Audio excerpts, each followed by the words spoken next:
Shafi Sadi sir ಸ್ವಲ್ಪ ಲೇಟಾಗಿ join ಆದರು ಮಾತಾಡ್ಸ್ಕೊಳ್ತಾರೆ. ಒಂದು 2-3 important question. Shafi Sadi sir, ಈಗ ಕಾಂಗ್ರೆಸ್ನವ್ರದ್ದು ನೀವು ಎಷ್ಟೋ ಡಿಬೇಟಲ್ಲಿ ನಾನು ಮಾತಾಡಿದ್ದೀನಿ, ಮುಸ್ಲಿಂ ಧಾರ್ಮಿಕ ಮುಖಂಡರ ಜೊತೆ ಮಾತಾಡಿದಾಗ ಅವ್ರು ಹೇಳೋದು, ಸರಿ ಕಾಂಗ್ರೆಸ್ ಗೌರ್ಮೆಂಟ್ ಬಂದಾಗ ನಮ್ಮನ್ನು ಅಪೀಸ್ ಪಾಲಿಟಿಕ್ಸ್ ಮಾಡಿಬಿಡ್ತಾರೆ ಅಂತ ಹೇಳಿ ಆ ಬೈಕೋ ಏನೋ ಅವ್ರು ಅನೌನ್ಸ್ ಮಾಡ್ತಾರೆ, ನಮಗೇನೋ ಜಾರಿ ಮಾಡಲ್ಲ.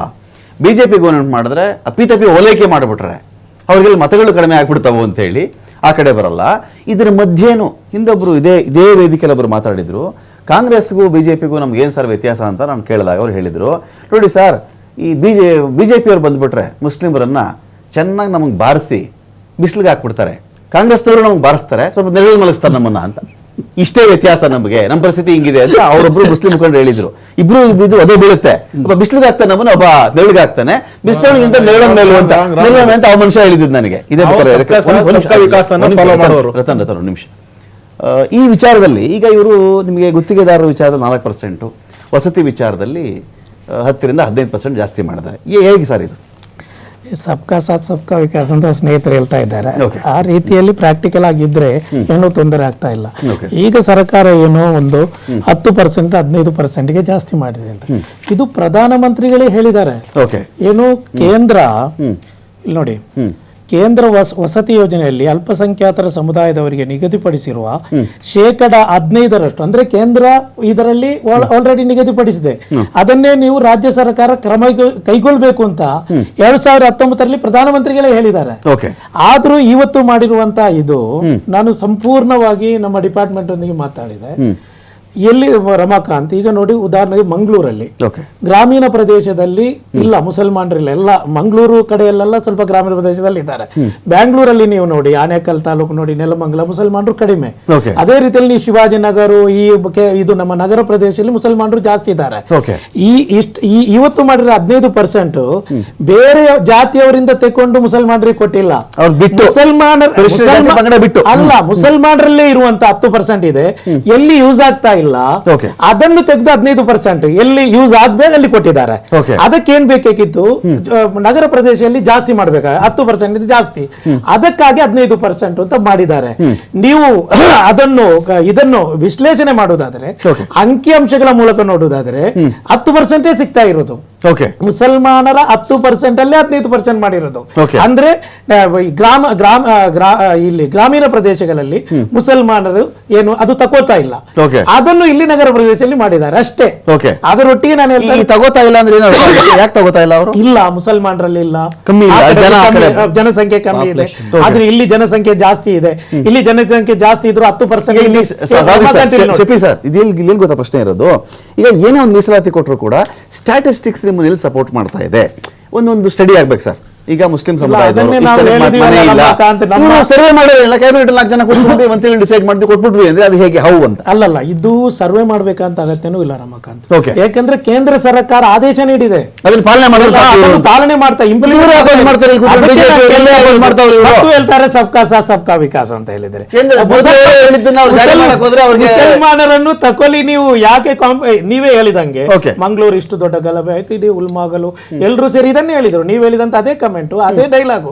ನಮ್ಗೆ ಏನು ಇದೆ ಬರೇ ಏನಂತ ಹೇಳಿದ್ರೆ BJP ಬಂದ್ರೆ ಅದೇ ಭಯ, ಆ ಭಯದ ವಾತಾವರಣದಿಂದ ನಾವು ಮುಕ್ತರಾಗಿದ್ದೇವೆ ಅಂತ ಅಷ್ಟೇ ಮುಸಲ್ಮಾನರಿಗೆ ಇರೋದು.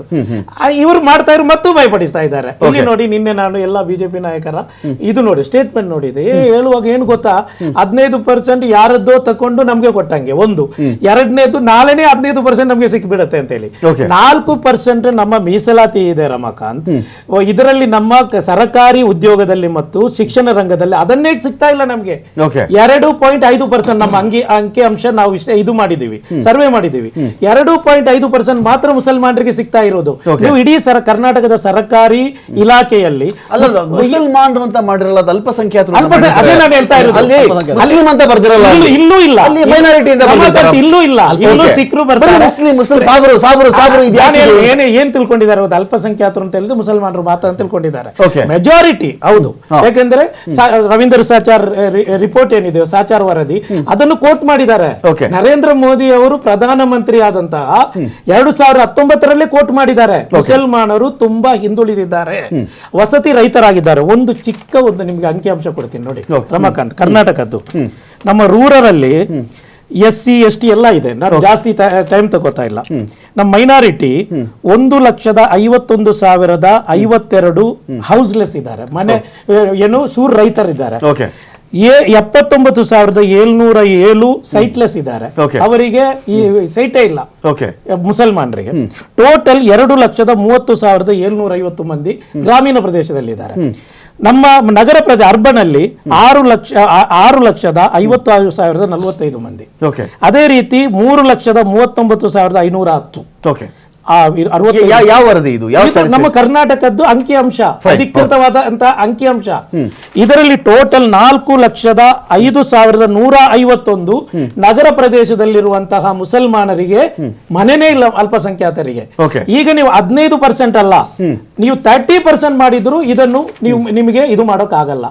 ಮುಸ್ಲಿಂ ಸಮುದಾಯಕ್ಕೆ, ಅಲ್ಪಸಂಖ್ಯಾತರಿಗೆ ನೀವು ನ್ಯಾಯ ಸಾಮಾಜಿಕ ನ್ಯಾಯ ಏನಿದೆ ಸಿದ್ದರಾಮಯ್ಯ ಅವರದ್ದು, ಆ ಸಾಮಾಜಿಕ ನ್ಯಾಯನೇ ಒದಗಿಸೋಕಾಗಲ್ಲ ಇದರಲ್ಲಿ. ಮತ್ತು ಬಿಜೆಪಿ ಅದರಲ್ಲಿ ತಗಾದೆ ತಗೊಂಡ್ರೆ ಮುಸಲ್ಮಾನರು ಎಲ್ಲ ಜನನು ಕೇಳ್ತಾರಪ್ಪ. ಎಸ್ಸಿಗಳು ಕೇಳ್ತಾರೆ, ಎಸ್ಟಿಗಳು ಅದೇ ಹೇಳ್ತಾ ಇದ್ದೀನಿ. ಒಂದು ಪಟ್ಟಿ ಇದೇ ಇರಲ್ವಾ ಅಲ್ಲಿ? ಇಲ್ಲಿ ನೋಡಿ, ಎಸ್ಟಿಗಳದ್ದು ನೋಡಿ, ST ಇದೆ, S ಇದೆ, ಜನರಲ್ ಇದೆ. SC ನೋಡಿ 2,55,000, ST 1,35,000, ಜನರಲ್ 12 ಲಕ್ಷ. ಅದಕ್ಕಿಂತ ಜಾಸ್ತಿ ನಾವು 1,51,000 ಇದ್ದೀವಿ. SC STಗಳಿಗಿಂತ ಜಾಸ್ತಿ ನಿವೇಶನ ರೈತರಾಗಿದ್ದೀವಿ, ಸೂರು ರೈತರಾಗಿದ್ದೀವಿ ನಾವು. ಅವರಿಗೆ ನೀವು ಇದ್ದಂತ 10% ಅಲ್ಲಿ, ಮುಸಲ್ಮಾನರಿಗೆ ಇರುವಂತ 10% ಅಲ್ಲಿ ಎಲ್ಲಿ ಅವರು ಅದನ್ನು ಉಪಯೋಗ ಮಾಡಿಲ್ಲ, ಅದನ್ನು ನಗರ ಪ್ರದೇಶದಲ್ಲಿ 15% ಕೊಡಿ ಅಂತ ಹೇಳಿರೋದು. ಇಲ್ಲಿ 15% ಮಾಡೇ ಇಲ್ಲ ರಮಾಕಾಂತ್, 10% ಇರೋದು. 10% ಅಲ್ಲಿ ನಾವು ಉಪಯೋಗ ಮಾಡದಂತಹ ಒಂದು ಗ್ರಾಮೀಣ ಪ್ರದೇಶದಲ್ಲಿ ಉಪಯೋಗ ಮಾಡದಂತದ್ದು ಅರ್ಬನ್ ಪ್ರದೇಶದಲ್ಲಿ, ನಗರ ಪ್ರದೇಶದಲ್ಲಿ ಕೊಟ್ಟಿದ್ದಾರೆ. ಇದರಲ್ಲಿ ಏನು ತಪ್ಪಿದೆ? ಅದು ಅಲ್ಲದೆ ಪ್ರಧಾನಮಂತ್ರಿಗಳು ಸಬ್ಕಾ ವಿಕಾಸ್ ಸಬ್ಕಾ ವಿಕಾಸ್ ಹೇಳ್ತಾರಲ್ಲ, ಅದೇ ಪ್ರಧಾನಮಂತ್ರಿಗಳು ಹೇಳಿದ್ದಾರೆ. ಇದೇ ರಮಾಕಾಂತ್ 4% ಏನು ಇದು ಕೊಟ್ಟರು. ಎಲ್ಲಿ ನಮ್ಮ ನೀವು ಕಟ್ಟಡ ಏನು ಇದರಲ್ಲಿ ಏನು ಗುತ್ತಿ ಎಷ್ಟು ಮುಸಲ್ಮಾನರು ಇದ್ದಾರೆ, ಗುತ್ತಿಗೆದಾರ ನಿಮ್ಗೆ ಗೊತ್ತಿದೆ. ಅದರಲ್ಲಿ 4% ಕೊಟ್ಟಿರೋದು ಏನು ಪ್ರಚಾರ ಮಾಡಿದ್ರು ಗೊತ್ತಾ? ಮುಸಲ್ಮಾನರಿಗೆ 4% ಮೀಸಲಾತಿ ಕೊಟ್ಟು ಬಿಟ್ಟಿದ್ದೇವೆ ಅಂತ. ಮೀಸಲಾತಿಯನ್ನು ತಡೆದು ಅದೀಗ ನಾವು ಕೋರ್ಟಲ್ಲಿ ಸ್ಟೇ ತಗೊಂಡಿರೋದು. 8% ಕೊಡಬೇಕು ಅಂತ ಸಾಚಾರ್ ವರದಿ ಇದೆ. ಅದೇ ರೀತಿ ನಮ್ಮ ಇತ್ತೀಚೆಗೆ ಮಾಡಿದಂತ ನಮ್ಮ ಇವರು ಆಯೋಗದ ಕಾಂತರಾಜು ವರದಿ ಎಲ್ಲವೂ ಇದೆ. ವರದಿ ಯಡಿಯೂರಪ್ಪರವರು ಮುಖ್ಯಮಂತ್ರಿ ಆಗಿದ್ದಾಗಿತ್ತು, ನಂತರ ಕುಮಾರಸ್ವಾಮಿ ಅವರು ಮುಖ್ಯಮಂತ್ರಿ ಆಗಿದ್ದಲ್ಲೂ ಇತ್ತು.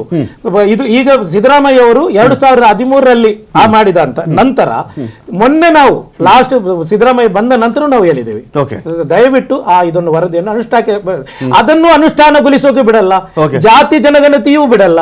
ಈ ರೀತಿ ಆದ್ರೆ ಮುಸಲ್ಮಾನರು ಎಲ್ಲ ಹೋಗ್ಬೇಕು? ಈ ಭಾರತಕ್ಕಾಗಿ ಪ್ರಾಣ ಕೊಡೋಕೆ ತಯಾರಾದಂತ ಮುಸಲ್ಮಾನರು, ಅಲ್ಪಸಂಖ್ಯಾತರು, ಈ ಅಲ್ಪಸಂಖ್ಯಾತರಿಗೆ ಏನಾದ್ರೂ ಸಿಕ್ಕಿದ್ರೆ ಅದು ಕೊಡಬಾರದು ಅಂತ ಹೇಳಿದ್ರೆ ಎಲ್ಲಿ ಹೋಗ್ಬೇಕು ಹೇಳಿ?